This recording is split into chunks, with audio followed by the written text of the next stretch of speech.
Welcome to Today in Prophecy Daily News. In 15 minutes or less, news from the perspective of the Bible. Trump pauses tariffs on Canada.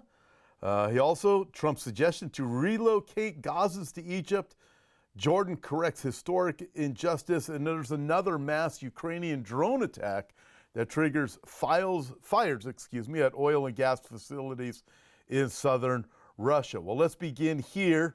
Trump pauses tariffs on Canada imports for 30 days after doing the same with Mexico. President Trump on Monday agreed to pause the implementation of planned U.S. tariffs on imports from Canada for at least 30 days, says Trudeau. The pause was announced in a tweet by Trudeau hours after Trump and Mexico's president said Trump would pause for 1 month planned tariffs on imports from Mexico. In both cases, the pauses came after those countries agreed to take steps toward preventing the trafficking of deadly opioid fentanyl into the U.S.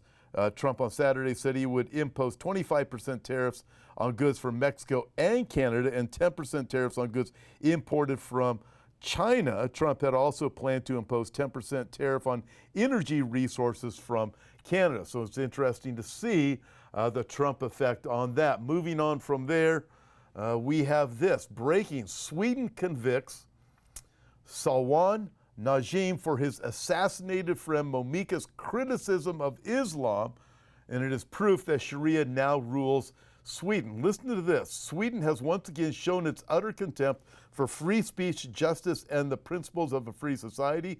The Stockholm District Court has now sentenced Salwan Najim not for his own actions, but for the words of his murdered friend Salwan Momika, a man gunned down in what can be only described as Sharia-style assassination.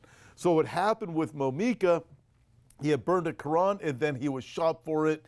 And Sweden is saying, well, since you are associated with him, we're going after you. Salwan Najim has been convicted not because he personally insulted the Islamic prophet Muhammad, but because he didn't distance himself from statements Momika made during their Quran burning protests in 2023. Think about that. Najim's crime is not disavowing his friend's words. Even Sweden's own legal experts have admitted that the court lumped together Momika's words with Najim's, punishing him for things that he never said. Friends, we look at something like this and we realize that, listen, people think this global system isn't coming. They don't want to shut down free speech. Everything's going to be wonderful. I'm telling you right now, we have a window of opportunity. We don't know how long it's going to last, even here in America, where we are going to have the freedom of speech, being able to proclaim the gospel. See, that's in Sweden. You look at that and go, man, that is radical. Being punished for something someone else said. How long will we have free speech here in America? Well, check out this short video. This is Seth Gruber. We've had him on here before. And he walks up to a protest in D.C. It's a protest for people saying, we want to kill babies. We want to have abortion. So Seth Gruber just goes up to ask him a question. They call out 7 cops threatening to arrest him just for asking a question. So you wonder how long free speech will last? Well, just watch this video. Is there any problem with gender-side abortions in countries where I feel harassed? What? Say it's a girl. I didn't want a girl. Can you not put my face anywhere? Huh? Margaret Sanger said the massive Negroes in the South are breeding. Guys, Negro president. go that way. No, I don't have Step to. that way. You are interrupting their permit. They have the First Amendment right. Keep moving. Interrupting a permit? Keep moving. Yes, they have a permit to protest arrest here. Me? If you You're stay here, pro-abortion. what are you talking about? Walking on the sidewalk, This is asking them a question. So explain to me how I'm violating any of talk to my our supervisor. constitutional rights by asking them a You'll question. talk to our supervisor. This is the American man in 2025. Mr. Fauci mask man, what do you think? Should all babies be killed in the womb or just some? Look at this right here. Put this like soy boy. Perfect caption right there. I'm a citizen of America. I was walking on this sidewalk right here. Then I was asking them a question about just abortion. I was just asking them a question. I'm sure you were, sir. Just make sure they don't start anything. If you had to tell them what I told them, all these gentlemen need to be retrained. Every single police officer. I just told them what you told them. I'll take care of the training of my officers. Do you have a question? My question is, do you find it problematic that all of your officers were about to arrest me if I continued to step over there to ask a question? Am I allowed to ask this gentleman, who apparently doesn't have the ability to speak? Don't put your hand on my face, please. No, I was pointing at this gentleman. Sir, don't put your hand on my face.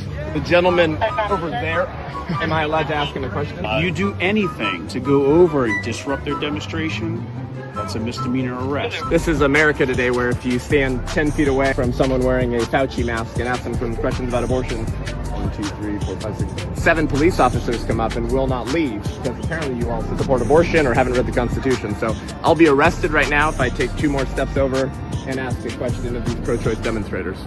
Welcome to America in 2025. Welcome to America in 2025. Seth Gruber, thank you for exposing that ridiculousness. So here we are complaining about Sweden, and then we're watching this door hasn't blown open where we have freedom of speech like we thought. Here it is, 10 feet away from Mr. Fauci mask man. Like, you look at this, and the girl in the beginning saying, I feel threatened. Why? Because you asked a question? You can't even ask people questions without you being threatened with arrest? Just totally nuts. But folks, this is where we are. So we got to remember this door, this window of opportunity we have to proclaim the gospel. We don't know how much time we have with it. Go for it. Let's continue to march forward and realize not all things are wonderful. Keep that in mind. That day is coming when the free speech window is going to close. Thank you for Seth for alerting us to that and exposing these things that are still out there. Moving on from there, Israel 365 News says Trump's suggestion to relocate Gazans to Egypt and Jordan corrects historic injustice.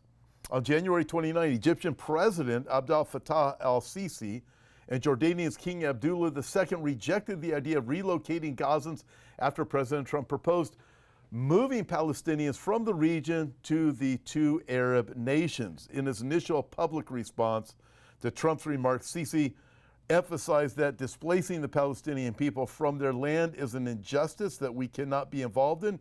Jordan's King Abdullah II, for his part, expressed his firm position on the need to keep the Palestinians on their land and to guarantee their legitimate rights in accordance with the Israeli and Palestinian 2-state solution. By the way, the Palestinians there in Gaza and also there in Judea and Samaria are actually mostly Egyptian and Jordanian, but that's another story. Referring to Trump's idea as an injustice and invoking Palestinian legitimate rights are cynical and ironic when we consider both international law and the history of the Gaza problem. First, to the issue of international law, Article 14 of the Universal Declaration of Human Rights of 1948 states that everyone has the right to seek and to enjoy in other countries asylum from persecution. The 1951 Refugee Convention, to which both Egypt and Jordan are parties, built on this declaration by outlining the obligation of countries of destination. Among those obligations are the acceptance of refugees from war zones and their protection. By refusing to accept refugees from Gaza since the beginning of the war, both Egypt and Jordan are in direct violation of these agreements. And when we consider the history of the Palestinian refugee problem, the comments by Sisi and Abdullah become even more egregious. The simple fact is that had the Arab states accepted the UN partition plan of 1947, November, there would have been a Palestinian Arab state alongside Israel, and not a single Palestinian Arab would have become a refugee. It is only due to the war initiated by numerous Arab armies that any Arab was displaced. The 2 largest armies were those of Egypt and Jordan.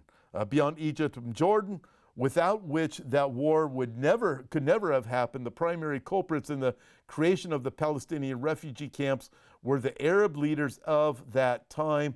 On March 8, 1948, the Arab Higher Committee ordered most Arabs in parts of Jerusalem to leave their homes.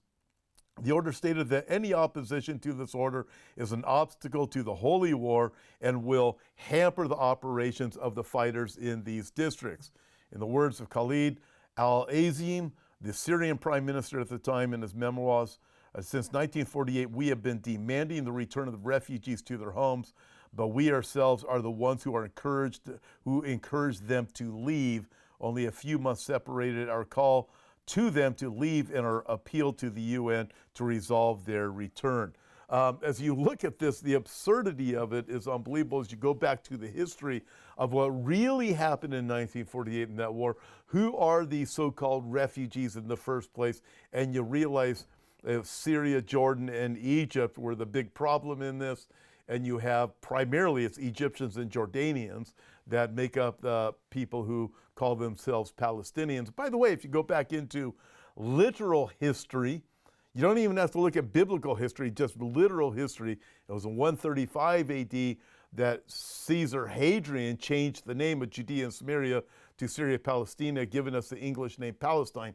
The very first people ever named Palestinians in the area was the Jews living in 135 AD as Hadrian was attempting to humiliate them. Hence, where's the Palestinian? Who were the original Palestinians? The ones who were Jews that were living in that land. Moving on from there, Zero Hedge reports another mass Ukrainian drone attack triggers fires at oil and gas facilities in southern Russia. This is just a reminder, folks, of the ongoing wars and rumors of wars. What's going to happen with Russia and Ukraine? What's going to happen as Ukraine's funds are being cut off? What's also going to happen with Zelensky? Now that Zelensky has gone on the record and basically said, you want to know what? There's $100 billion that we were told came to us that we never saw. You look at that and you go, where did that money go? Ukraine has been this money laundering place for these evil people that have been running this global system, many of them Western leaders here in politics in the United States of America. It's going to be interesting to see where that money has gone. Is Zelensky going to become this whistleblower? Is he going to need protected status? What about him being a pawn? Definitely he has been a pawn for the Biden and Obama administrations. And you look at this and you go, okay, let's see where all of this is going. But we have wars and rumors of wars. It's going to be very interesting to watch this as Trump is going to deal with the Russian and Ukrainian issue. Moving on from there, I-24 News reports Jordan orders terrorist al-Tamimi expelled, responsible for 16 Israelis killed. The 16 Israeli kills, they were at the Sparrow restaurant in Jerusalem. I believe it was King George Street and Jaffa Street back in 2001, suicide bomber. She led the person in there, got them in the door. She was arrested, then she was let out. Well, now she's in Jordan, where she had some kind of protected status or something like that. They're saying, okay, we have a problem with her. Listen, very interesting dynamics are taking place as Trump is making it clear with Saudi Arabia, we're gonna bring some kind of peace to the land. Granted, I look at this, I have issues all the way around with this. Jesus is the ultimate peacemaker, but as you look at things, it looks like it's a two-state solution is going to be involved and other things, but Saudi Arabia is taking a lead. Right now, Netanyahu is meeting with Trump. Very interesting week as things go forward today, next week, the week after that, as we see things take place between Netanyahu and Trump and Saudi Arabia. Now bringing Jordan, you bring in Egypt into the mix. Amazing days that we live in. Listen, God bless you guys. Thank you for joining me today. Join me tomorrow morning here on the West Coast tomorrow morning, afternoon on the East Coast for the Tom Hughes Report. Also be back tomorrow with my guest, Bill Salas will be joining me at 2 p.m. Pacific Standard Time tomorrow.